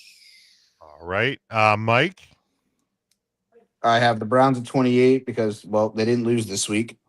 I have the Jets at 29 because they didn't lose this week, but they traded away their entire team. Yep. The Dolphins because they still suck. The Titans because they suck a little more. And the Saints because they have zero concept of what the fuck they're doing. There you go. Sean, your bottom 5.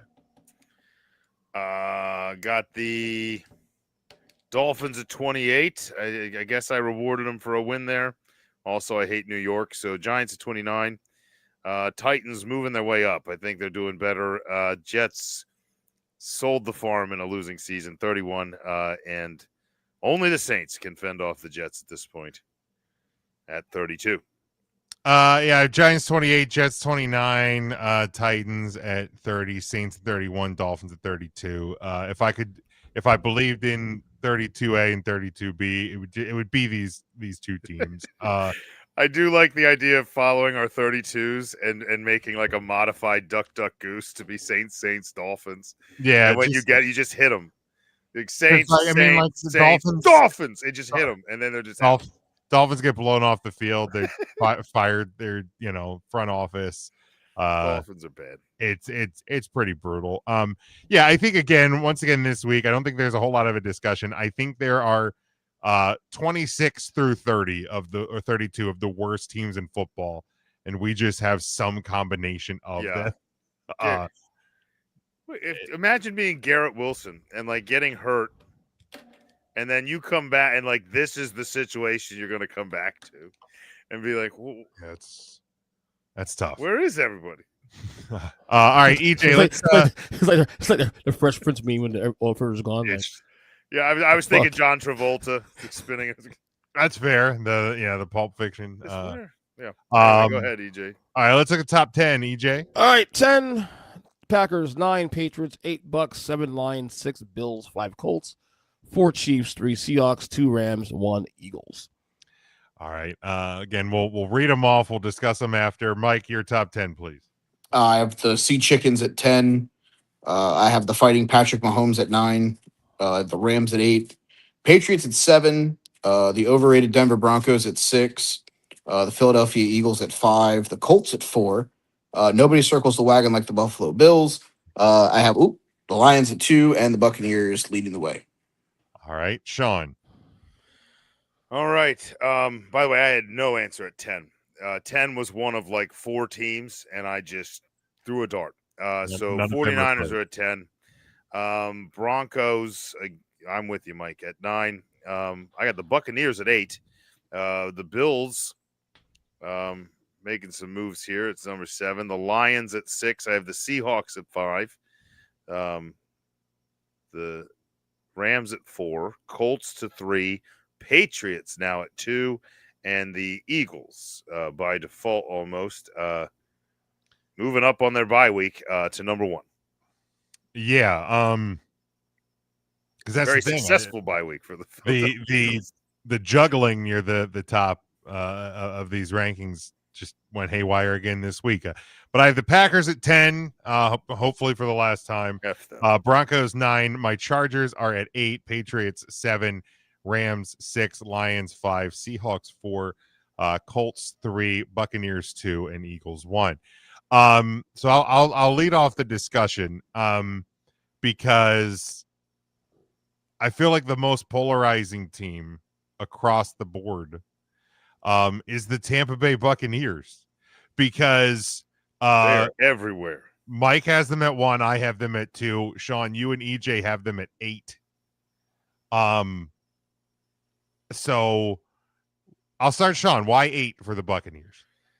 I mean, it was just kind of a process of like I started at the top and worked down, right? Like there was a lot of teams that I was trying to hold on to despite their record. Like the Lions, for example, I don't think last week is the Lions team that's real.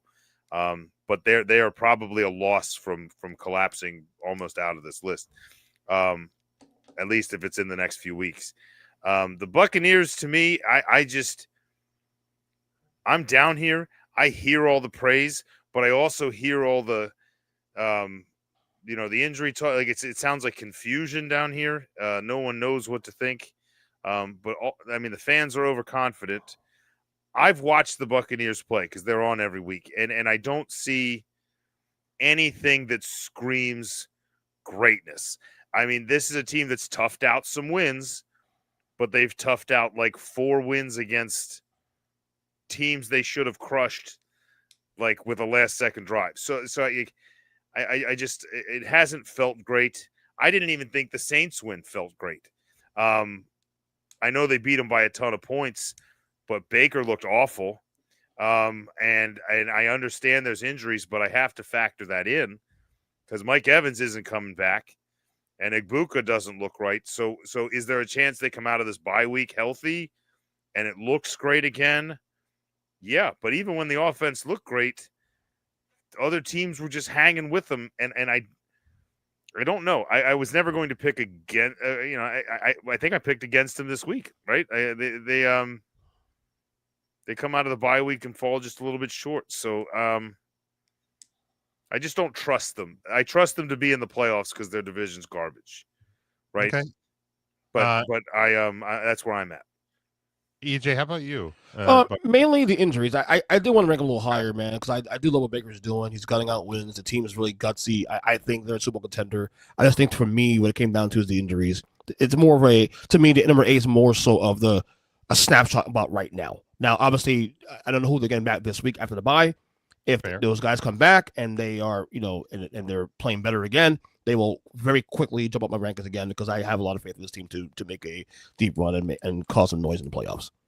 Now, Mike, I assume you, like me, had them high last week. You had them at 4. I had them at 5, and by virtue of them not playing, you have the list there. Do you have any idea where I had them?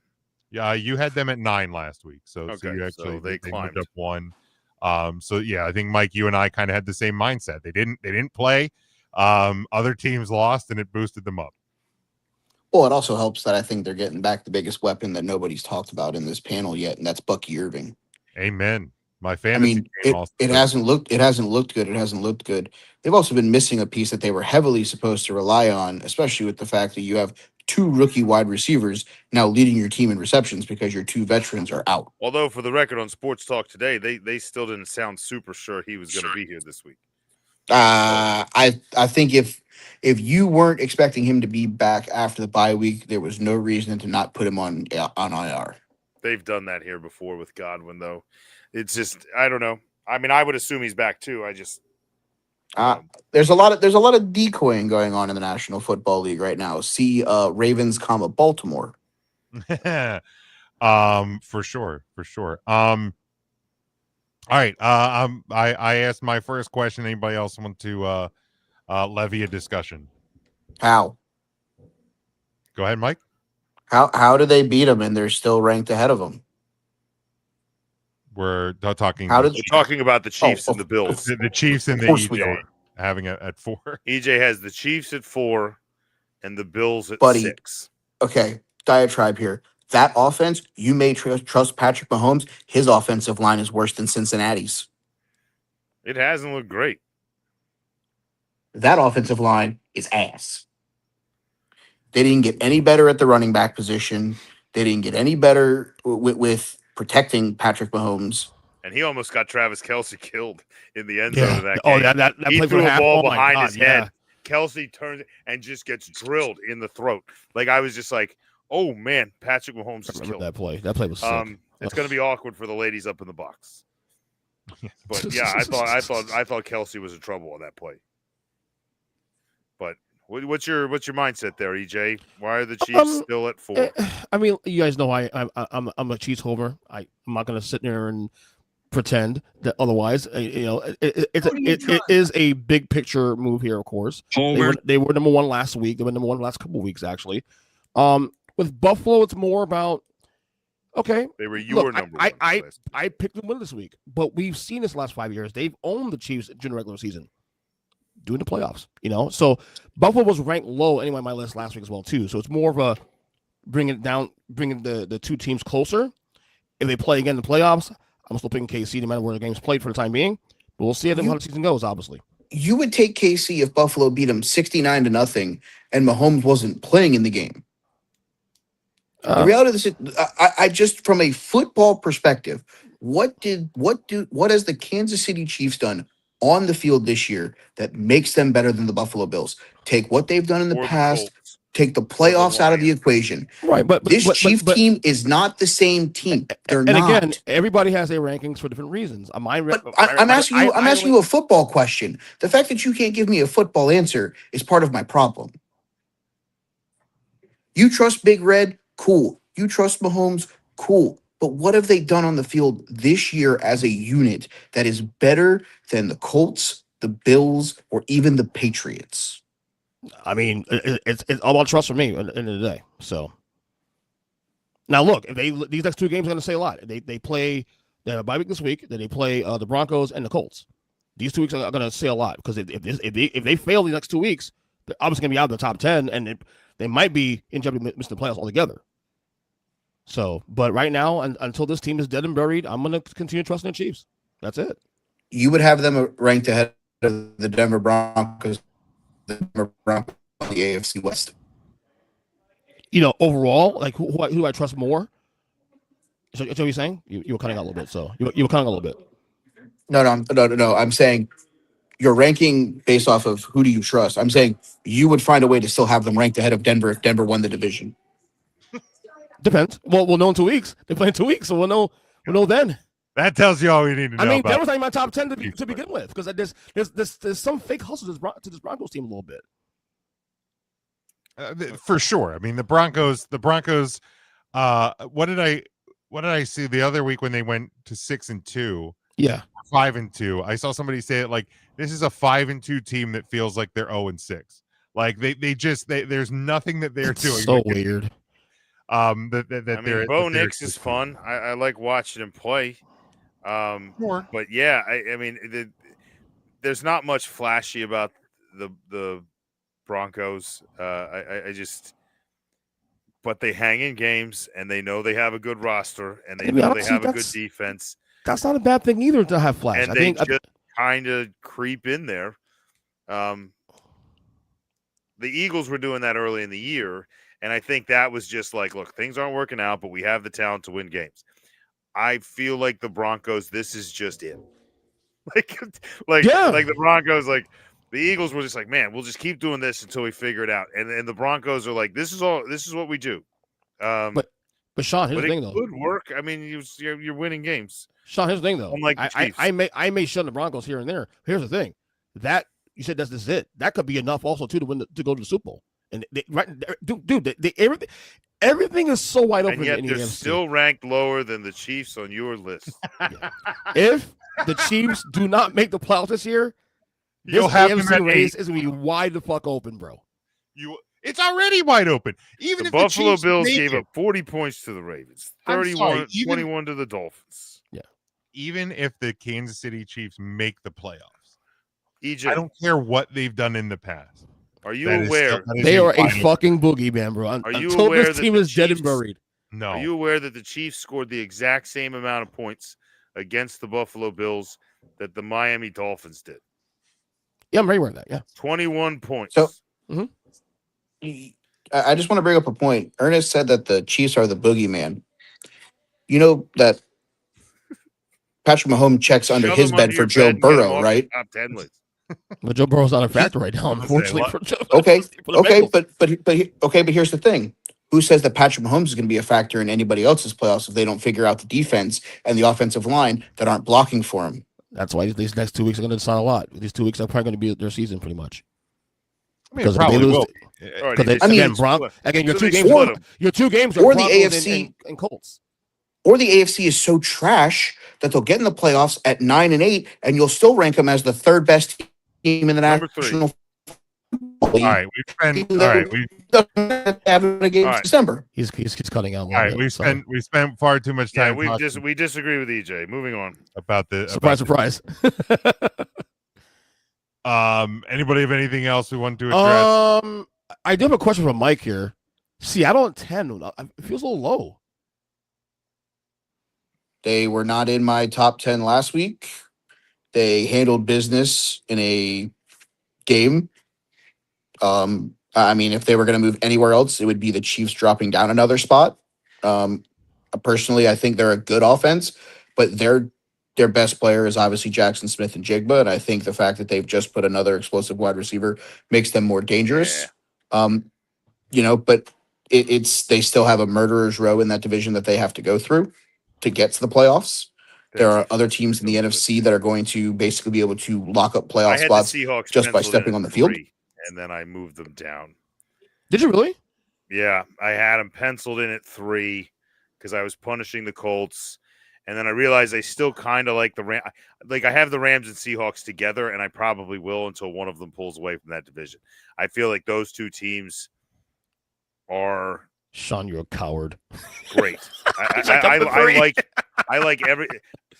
I think they're fairly equal. I just think the Rams are like a little bit more offensive. I know they have a good defense. I think Stafford in that offense is the more appealing side. For the Seahawks, I feel like it's the other side, where it's the defense that sets up Correct. Darnold for success. And now Darnold has the weapons to capitalize on it. It could be a really fun West, especially with the 49ers just creeping in there. That could be a real fun division here going. Here's the good news, though, Sean. Seahawks and Colts do play in a couple weeks. Yeah, that'll be fun. I think the Colts have a very important game this week. Like they need to decide: did we just get caught up in the moment? Yeah, and like just not show up? Did we just fizzle out here? They got to get Daniel Jones ready, make sure he doesn't lose confidence in himself because as long as they go back to what they were doing, that's a very good football team. Yeah, they're playing Atlanta in I think in either London or Germany, one or two. Neutral site game. God, so, Europe, that's a huge game. It's a huge game. It's a huge game. I don't care. Well, Daniel Jones is used to playing at 9 a.m, so that's probably good for him. It's true. Spent his career in New York. They did a lot of Europe games. Devin's in the comments here. He said, "Can you stop dragging on the Dolphins, please? I know they're bad, but he's going to stick with them because he's a true fan. That's all that matters." Look, we're not dragging on. We're not dragging on. They're just terrible. We very just They're pointed bad. out they're bad. We know they're bad. I was dragging on the Chiefs by pointing out that you guys are as good as the Chiefs. That's right for you guys. And by the way, Devin, you should say Jim, because Jim is the one that has doubles 32. Well, I mean, again, I think when you 30 through 32 are about the same. Again, we're 26 through 32. They're the seven worst teams in football. They're all shit. Yeah. We know they're shit, and that's all okay. shiza. And that's okay. All of them are shizas. Yeah. I think, and this year it's really shown. It really is kind of week to week, because last week, we started to kind of feel good about the Colts and the Lions, and like the Eagles are there, and the Rams are there for a couple of us. Bucks are there for a couple of us. And then Colts lose, Lions lose. Obviously, the Eagles were off. Packers lose. Bucks were off. Chargers didn't look great. They're banged up. Like, very quickly. Tell you one thing, I would not want to play the Lions next week. No. Campbell's going to be fired up. They play. He doesn't get to go to the coffee shop with his dog. Wherever he went. Oh, God, the Commanders. Yep. Yes, it was. Talk about Smash City. Is that who gets him? Yeah. Oh, shit. By the way, they haven't announced J.D. Marcus Mariota might die. I don't know who their third-string quarterback is, but Mariota's not getting out of there. No. I expected them to say Daniel's out for the year. He's out for. He hasn't ever announced anything. Here's part of the reason why. First off, it's his non-throwing elbow, so I guess technically, with X-rays being negative, there's a possibility that it heals quicker. You just throw him out there like Minnesota did with Wentz. That's what they did. But also there's a possibility that because of like swelling and things, they may not know the full extent of the injury yet. True. Right. They know it's dislocated. They don't know much else. So that's what it sounded like to me. But my prediction is whether they announce it formally or not, Jane Daniels probably not going to. They're about to get crushed by the Detroit He's Lions. Done for the year. They'll be 3-7, done for the year. There's no reason. There's no reason. Shut him down. To bring him back. You just finished last place. Better your draft. I feel like I need the John Taffer shut it down. That'd be fucking malpractice. I was actually surprised after that injury that they didn't like sell Debo or someone like get rid of some age. You know what I mean? Like, yeah, God. Agreed. But anything else? See. No. Anything else more. from the rankings? No I don't. I mean, yeah, that's it. I'm good. Thanks. Yes. All right, very good. So then let's close it up and let's go ahead and lock some things. You better lock it up. You better lock it up. No, you lock it up. You lock it up. Lock it up. Lock it up. All right, we look ahead to the weekend that will be, and we pick one thing that will happen this upcoming weekend. Mike, lead us off. What'll happen this weekend? Well, I don't have anything in the chamber as good as Brian Kelly getting fired on a Monday in Baton Rouge. And we're sitting here again. We're family. I'm going to go with a team in the CFP top 6 will be defeated this week. I like that style. Lock it up. And I'm fine with that. Fine with that. Help Notre Dame, hopefully. Sean, what'll happen this weekend? Well, I already called that Mariota's not getting out of there alive, so I'm not going to do that. What will happen this weekend? This is gross. I have no idea what's going to happen this weekend. So here's what I'm going to say. I'm going to take a simple one. I'm going to take a little bit of a layup. I'm going to say that. Oh, no, this is fun. Let's do this. I would like to lock up that the Detroit Lions and the Washington Commanders, that the spread in that, the difference between the two in points will be more points than the Browns and the Jets score. Combined. I like the that. Browns and the Jets will combine for less points than the difference between the Lions and the Commanders. I like that. That's fun. That's fun. And no one will track it, so it's great. That's correct. EJ, what will happen this weekend? I'm going to go over a long shot here, but I'll call it. Florida State blows out Clemson. Devil Sweeney gets fired next week. Start continuing this trend of I've big never jobs. hoped you were right more than my life. God, I hope so. Man, Florida State Seminole basketball. I have Yeah, dreamed of EJ, this go day. get him, buddy. Yeah. I have dreamed of this day. I mean, he's already called the shot last week, saying he might get yeah. fired anyway. So He did it's get already fined for it's that, him fucking play now anyway, so might as well. Yeah, he'll get a job somewhere. Maybe he can go fail at. By the way, that 19-point halftime lead, the Sixers just lost to the Bulls. Just basketball's nonsense, and the points mean nothing. I mean, dude, you never bet the spread in basketball ever. They were up 19 at the half. A 19-point lead in 2025 don't mean shit. This is not fucking 1980s. This is not 1992. Wild. Okay, 19-point lead back in 1992 meant a lot. 19-point lead in today's NBA, Sixers you lose had that a in fucking 5 16-point minutes. fourth quarter, EJ. I don't. 16 points in the fourth quarter for the Sixers. Brutal. And I just got to text my buddy Greg, who says that Joel Embiid looks like fucking garbage. All right, well, yeah, we'll save this for our basketball podcast, which doesn't exist. Hey, there you go. I wanted to say that mine to be, and to me it's an honorable mention that Indiana, because I pointed out their point Right. total college football best 418. I think they add another 50 plus at Penn State this weekend. Oh yeah, you can talk about kicking teams when they're down. But my lock of the week, and it'll just continue a theme from start to finish. The Minnesota Vikings will continue their climb back in the NFC North with a home win over EJ's hubba hubba hubba. Who do you trust? Baltimore Ravens.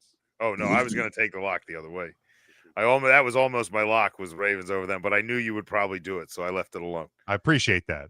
Yeah. If you would have done, and this is why because over the years doing this show, one or more of you fuckers will always pick. If I only write one thing down, one of you assholes will pick it. So I always write down 2 locks. I always back up as well, yes. And I always write down 2 bests. I always have a college best and I have a pro best. So just in case, every so often we get that anomaly week where somebody picks both of them, and then I have to think on my feet. But otherwise, I'm usually okay. All right, well, that's going to wrap it up for this week. Thanks, Mike, for dropping in. Thank you, Devin.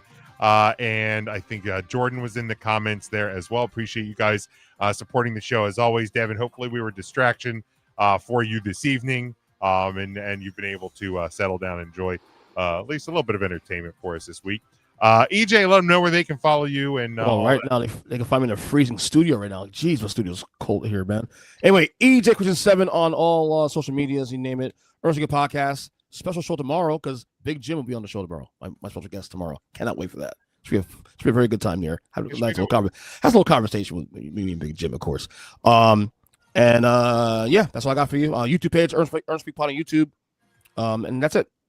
All right, Sean, let them know. Yeah, right now, if you're down here in Florida, you can follow me outside. It's that time of year. You follow me out in the cold. But other than that, still going to be at Sean Shine State on the Twitter. You can follow me there, or generally heckling EJ in his comments. By the way, good job on the Democrats tonight. You guys talking about cold? Cold? It's not cold. I'm in a t-shirt. I'm fine. Wait, but, you say next week's gonna be cold. Wait, no. Did you say poles or cold? Cold. You guys talking about cold? It's 45 degrees up here, and I went for a walk. Well, we're getting. I was saying cold in my studio. I didn't say outside it's cold. I said the studio. Well, you guys are getting that. What is it supposed to be up here? Yeah. That's the real question. I want 40 degrees right now. They said a very reliable weather source said mid-40s a week from today. Yes. They're saying that Florida will get cold, another cold front next Monday or Tuesday. Yeah. Same for us. Hey, well, see, we're alike now. See, Jim? Yeah, look at that. Look at that. And I won't complain about it. No. You can follow me at Big Jim Sports. That is on Twitter and Blue Sky. But most importantly, please make sure that you're following along with the show each and every week. I'll tell you what, if you're on the video side, hit that QR code, top right corner of your screen. That's going to take you to our link tree. That's going to take you everywhere. Apple Podcasts, Spotify, Amazon Music, all podcast platforms. You can get our YouTube channel. Hit the subscribe button there. We have content that goes up on the feed, be it our segments, be it, of course, the live show or our short videos. We have content on there every day, so please hit the subscribe button there. Grab your merchandise over on our TeePublic store. Follow us across all of our social medias. Until next week, again, we're at the halfway point of the NFL season. We're beyond the halfway point of the college football season. So enjoy it while it is here, folks, because it will unfortunately not be too long, and we'll be talking about playoffs and championship matchups, and we'll be heading into the dark and sad off season. But we still have half a year of you putting up with our shenanigans each and every week. And until then, we hope you stay safe, stay smart, and as always, go for the win.